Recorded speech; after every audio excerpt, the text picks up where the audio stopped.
Pacte du Trail et holding.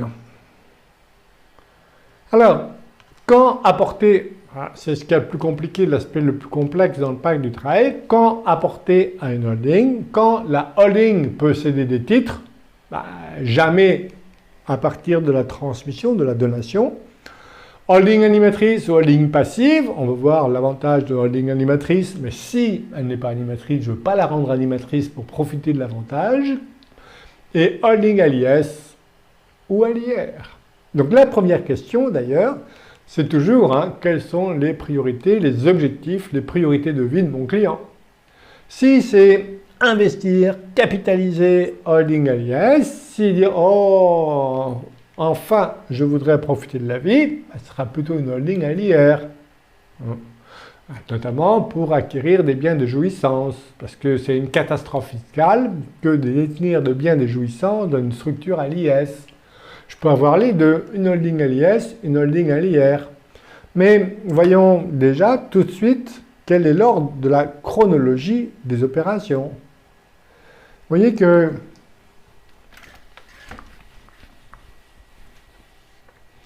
je veux profiter de la vie. Bon, à l'IR. Je veux investir après, à l'IR ou à l'IS, j'en sais rien. Donc je peux avoir les deux en fait. Ou je veux toujours capitaliser, développer l'outil professionnel, mourir riche, ça va être l'IS. Donc holding à l'IR, holding à l'IS. Je veux acheter le bateau pour faire le tour du monde, holding à l'IR. Mais vous voyez bien que dans la chronologie des opérations, j'ai qu'un seul choix possible lorsque la holding est à l'IR. La chronologie des opérations, c'est forcément donation, apport. Parce que si j'apporte à une holding à l'IR, ma société à l'IS, à une holding à l'IR, j'ai aucun régime de faveur. Donc si j'apporte et ensuite, après le pacte du trail, je vends, puisque la holding va me permettre de conserver notamment les pouvoirs, voire de pouvoir gérer les liquidités issues de la vente. J'ai intérêt à prévoir tout ça avant le pacte du trail, la stratégie. Parce que ici, si j'apporte et ensuite je vends, je vais avoir IPV, impôt sur la plus-value, plus ensuite j'apporte puis je donne DMTG, avec du trail, certes, mais je vais l'avoir. Donc je vais passer plutôt par DMTG du trail. Voilà, donation. Sous condition d'apporter à la holding à l'IR. Si c'est à l'IS, j'ai les deux choix possibles. Donc ici, ça sera donation, apport pour l'IR. Et ici, je pourrais, ce que personne ne pense, c'est donner, apporter. Alors que tout le monde fait apport, donation. Je m'interroge, pourquoi bon, j'ai des raisons pour savoir ce que je préférais. Mais tout le monde fausse là-dessus, avec le 150 BTR, l'apport en report d'imposition de la plus-value. Oui, mais je peux très bien faire l'inverse. Voilà. Et je n'ai pas les contraintes du report d'imposition, tout simplement. Parce que les contraintes du report, il y en a quand même. Donc il faut se méfier. Donc quand apporter une holding, alors voici les différentes phases. Quand apporter à la holding, on peut toujours apporter à une holding durant toutes pratiquement les phases du trail. Avant la signature, phase 1, oui, je suis libre. Phase 2, entre la signature et la donation. Je peux apporter à une holding seulement si elle a signé le pacte du trail. Est-ce que je peux apporter entre la donation, la transmission et la fin de l'engagement collectif de conservation? Oui, je peux, mais à une holding du trail. Est-ce que durant l'engagement individuel, je peux apporter à une holding? Oui, mais à une holding du trail. Est-ce que je peux apporter à une holding après le pacte du trail? Oui, bien sûr. Donc c'est libre ici. C'est souvent à anticiper. Donc, on est là. Encore, on va avoir la chronologie des opérations. Donc,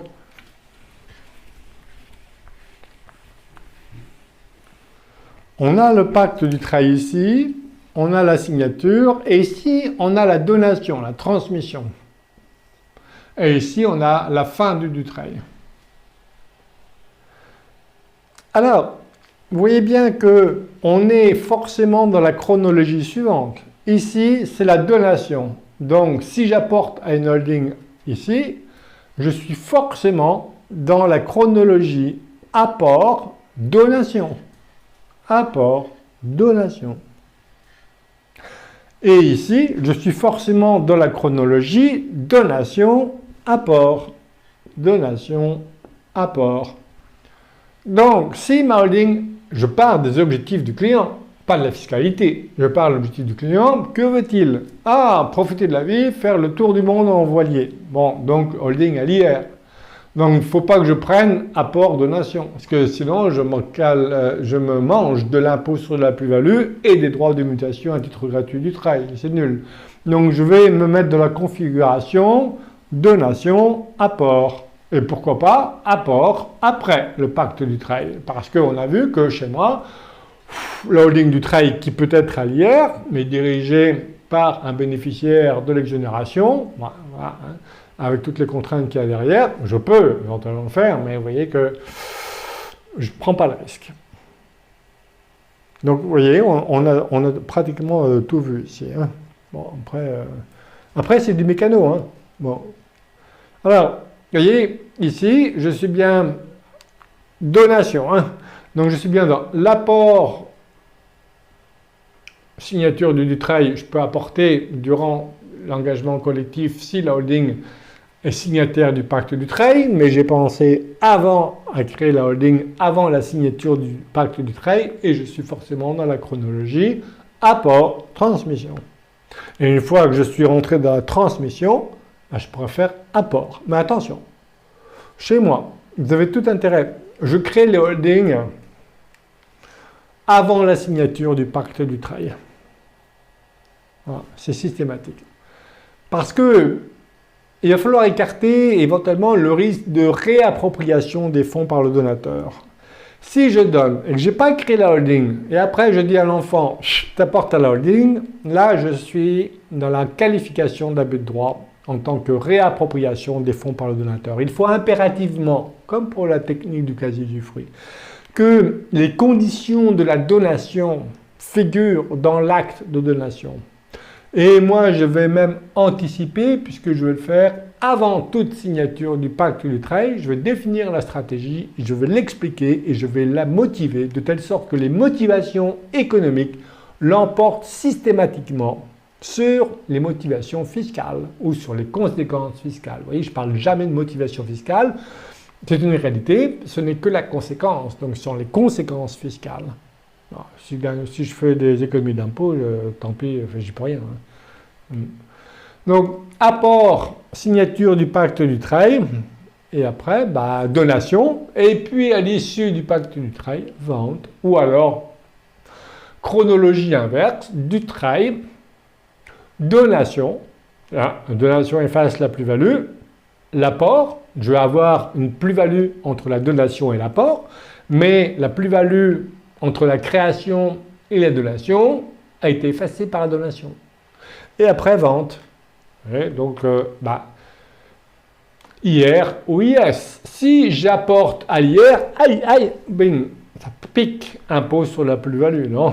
Donc, ça sera uniquement si la holding est à l'IS, je ferai un apport en report d'imposition de la plus-value. Alors, le report d'imposition de la plus-value, c'est vrai qu'on a des contraintes, mais on a une première. La contrainte la plus longue dans le report d'imposition 150.0 BTR du Code général des impôts, c'est la donation. Et d'ailleurs, j'invite des praticiens à penser à, quand j'apporte, à donner tout de suite des titres de la holding. Et là, je vais avoir le du travail. Il faut articuler les deux dispositifs, report d'imposition et du travail. Ça peut être compliqué, hein, mais j'ai un délai incompressible qui relève du report d'imposition, c'est la donation. C'est que la donation en report d'imposition, la donation en report d'imposition efface la plus-value, donc je donne les titres de la holding dès lors que le donataire conserve les titres 5 ans. Donc vous voyez que 5 ans, c'est inférieur à 6 ans. Mais méfiance, il ne faut pas attendre pour donner. Parce que si vous signez un pacte du trade et que vous attendez, l'engagement individuel de 4 ans, il est inférieur aux 5 ans. Donc ma pratique, c'est je signe un pacte et je donne tout de suite. Donation, du trade, du trade, signature d'un du trade, donation, apport, vente, puisqu'on veut profiter de la vie à un moment donné, bien signer le pacte, donner et faire apporter à la société civile préexistante, à l'IR ou à l'IS. Et si c'est à l'IS, ça peut être une société civile ou une SAS. Mais il est impératif que ces sociétés holding figurent dans l'acte de donation pour écarter le risque de réappropriation. Donc donation, apport, donation de la nue propriété, attention, les pouvoirs de l'usufruitier limités à l'affectation des bénéfices, et si je ne donne que la nue propriété, je n'efface que la plus-value relative à la nue propriété. Si j'apporte à une holding AIR, je vais avoir l'impôt sur la plus-value sur l'usufruit apporté. Si j'apporte l'usufruit à une société à l'IS, je pourrais bénéficier du report d'imposition de la plus-value sur l'usufruit, mais ça devient compliqué. Donc voilà le schéma de l'apport. Vous avez le panorama. Donc je reprends les différentes phases. 1, avant la signature du pacte du trade. Après, j'ai l'engagement collectif, j'ai l'engagement individuel et j'ai après. Je suis forcément dans la donation, ce qu'il y a avant la donation, donc le trait noir renforcé, je suis forcément dans la chronologie, j'apporte l'entreprise à la holding et je donne les titres de la holding. Avec la contrainte, attention, aucun mouvement, aucune opération sur les titres d'une holding durant toute la durée du pacte du trade. Et si, une fois que j'ai donné, bien si je donne les titres de l'opérationnel et que je veux faire apporter une holding, c'est forcément donation, apport. Et apport à une holding à l'IR ou une holding à l'IS. Je rappelle que si je veux apporter durant l'engagement collectif avant la transmission, il faut impérativement que la holding soit signataire du pacte du trade. Alors, si je crée une holding, en aucun cas, elle ne peut être animatrice, elle ne peut être que passive. À moins que je l'ai créée 2 ans au moins avant, 2 ans c'est moi qui le dis, et que je peux apporter la preuve de son animation. Mais pour moi, une holding animatrice, ça coûte cher. Il faut vraiment que ça réponde à des motivations de restructuration de groupe, de faire des économies d'échelle, d'organisation. Sinon, si c'est fiscal, ça ne va pas le faire. La holding peut être animatrice ou passive, même s'il s'agit d'une holding dite du trade. Donc j'apporte en report, la holding est à l'IS, j'apporte en report d'imposition de la plus-value et je vais pouvoir donner. Et d'ailleurs, ça peut être un avantage dans cette chronologie-là. Pourquoi? Parce que je vais pouvoir éventuellement donner la nue propriété des titres de la holding. Les pouvoirs de l'usufruitier de la holding devront être limités à l'affectation des bénéfices, mais comme j'aurai des actions de préférence à côté, j'aurai quand même tous les pouvoirs. Ce que je ne peux pas faire si je fais une donation de la nue propriété sur la société opérationnelle directement. Et une fois, si j'ai transmis et que je n'ai pas créé de holding auparavant, eh bien c'est forcément, on a vu la chronologie donation, apport à une holding à l'IS ou apport à une holding à l'IR. Fiscalité, H est à l'IS, apport en report d'imposition et la donation va effacer la plus-value si le donataire conserve les titres 5 ans. Si je fais donation apport, la holding est à l'IS, la donation efface la plus-value, je vais avoir droit d'immutation du trade. Et puis si je fais apport, j'aurai éventuellement la plus-value entre la donation et l'apport. Mais la donation effacer la plus-value constatée entre la création ou l'acquisition de la société jusqu'à la transmission à titre gratuit. Si la holding est à l'IR, aïe, si vous commencez, je l'ai vu, Apporter, impôt sur la plus-value, c'est une catastrophe fiscale. Puis après, vous avez les droits de mutation à titre gratuit du trade, certes, mais la donation, elle a eu lieu après, elle n'a pas pu effacer la plus-value. Hein. Elle a été payée. Par contre, c'est tout à fait possible avec la holding LIS, et ici, on a vu que donation et apport. La donation va effacer la plus-value. Quand la holding peut-elle céder des titres? Avant la signature d'un travail, oui. Entre la signature et la donation, oui. La holding peut céder des titres à un autre signataire du pacte du trail.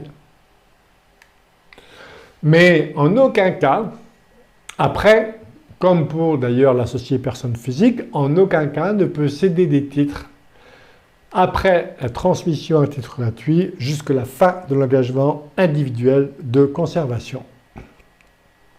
Et en aucun cas, on ne peut céder des titres de la société holding, la société interposée, et ceci pendant toute la durée du pacte du trail.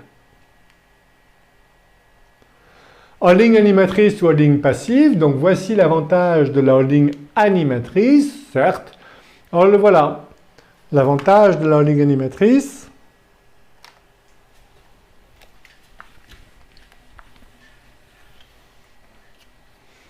on a vu qu'on ne peut pas revendiquer le caractère animateur si la holding vient d'être créée. Donc j'ai une holding animatrice qui détient deux filles.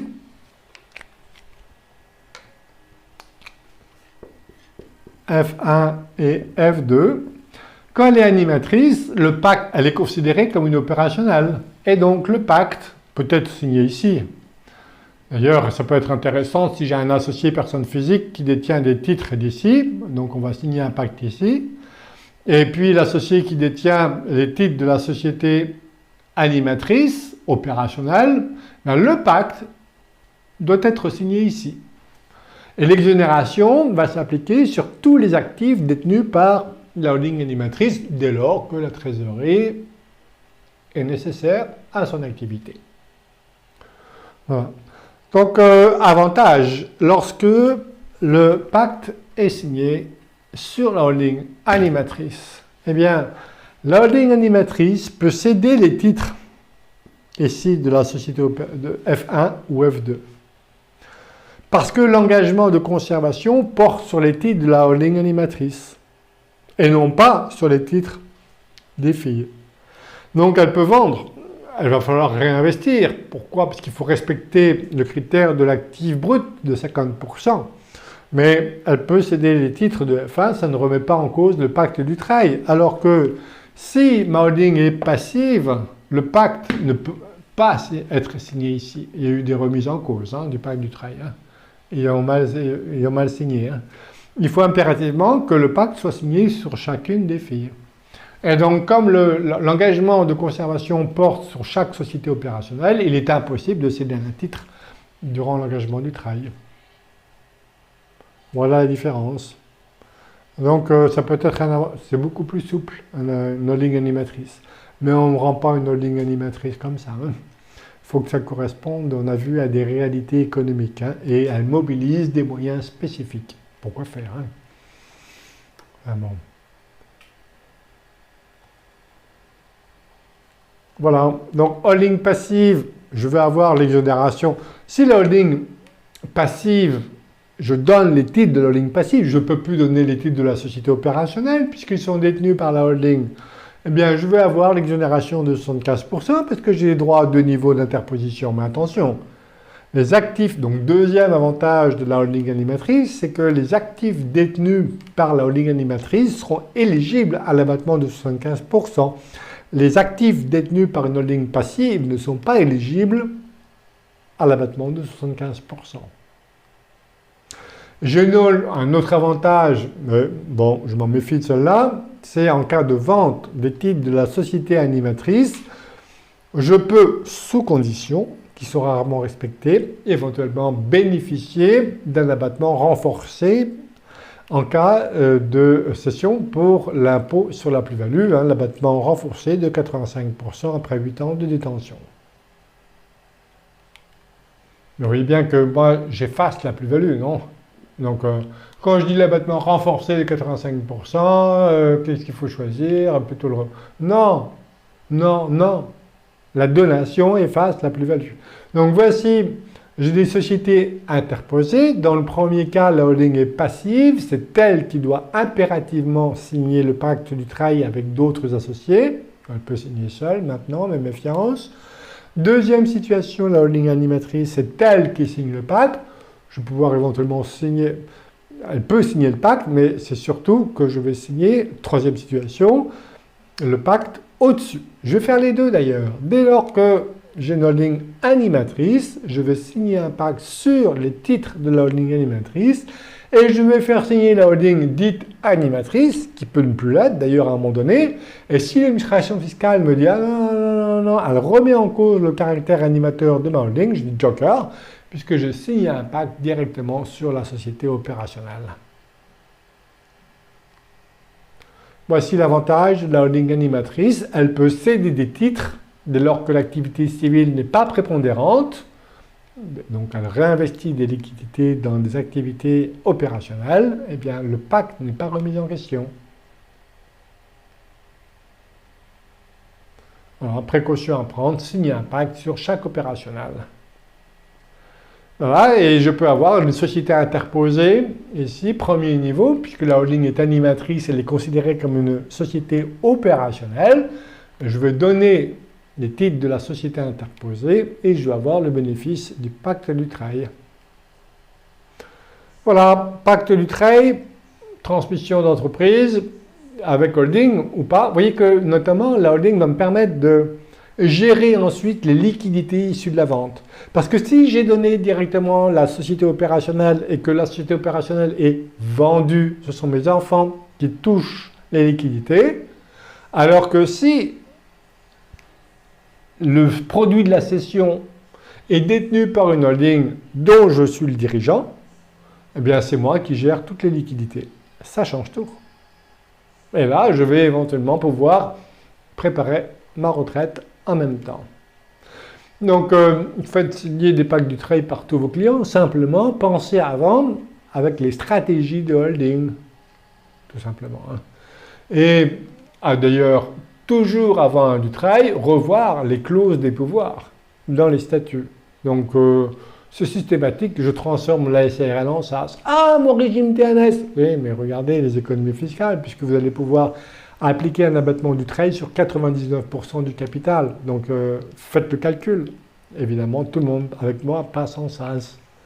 Et si vous voulez à la fois, j'y reviendrai, à la fois bénéficier du régime TNS et l'effet de levier juridique pour conserver les pouvoirs quand bien même vous êtes minoritaire en capital, des actions de préférence de groupe L228-13 et je vais pouvoir éventuellement avoir ma société opérationnelle en SARL, ma holding en SAS et je vais pouvoir à la fois bénéficier de l'effet de levier juridique puisque quand une SAS détient plus de 51%, notamment d'une SARL, les préférences appliquées à la SAS peuvent s'appliquer dans la SARL. Donc je transforme la SARL en SAS en termes d'organisation des pouvoirs, d'action reflet, et je bénéficie du régime des TNS. Attention, avant la signature de la conclusion d'un pacte du travail, quels sont les projets, quels sont les objectifs de mon client. Et peut-être voir, on peut penser à créer des holdings par enfant, où les parents sont toujours majoritaires, ou plusieurs holdings, à l'IR, à l'IS. Voilà. Alors, choisir entre l'engagement collectif et l'engagement individuel, chez moi, c'est tout vu. Hein. Dès lors que le client peut encore exercer pendant 6 ans, je plonge dans l'engagement collectif de conservation. Et tout de suite, après la signature, donner ou apporter, donner ou donner, faire apporter. Et faire apporter, on verra après le pacte du travail. Et on peut éventuellement consolider la fonction de direction par la personne morale quand la fille est une SAS. Merci.